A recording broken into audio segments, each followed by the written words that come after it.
Hello guys, কেমন আছেন? আল্লাহ আপনার ভাগ্য ততক্ষণ পর্যন্ত পরিবর্তন করবেন না যতক্ষণ পর্যন্ত আপনি আপনার ভাগ্য পরিবর্তন করার জন্য পরিশ্রমে না লাগছেন।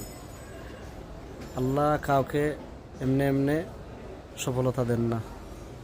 আপনি চেষ্টা করবেন, পরিশ্রম করবেন, আল্লাহ আপনাকে ইনশাআল্লাহ যে কোনো কাজে সফলতা দিবে। ঘরে বসে বসে শুধু বলবেন যে আমার ভাগ্যে যা আছে তাই হবে, ভাগ্য আপনাকে গড়ে কোনো কিছু নিয়ে এনে দিবে না যদি আপনি পরিশ্রম না করেন, যদি আপনি চেষ্টা না করেন। চেষ্টার মাধ্যমে আপনার ভাগ্য পরিবর্তন আপনি করতে পারবেন। এটাই আল্লাহ বলেছেন।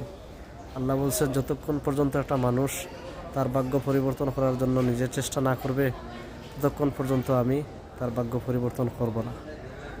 আল্লাহর ওয়াদা, আল্লাহ যেটা বলেছেন এটাই সত্যিই বলেছেন। আপনি চেষ্টা করলে আপনার ভাগ্যকে পরিবর্তন করতে পারবেন।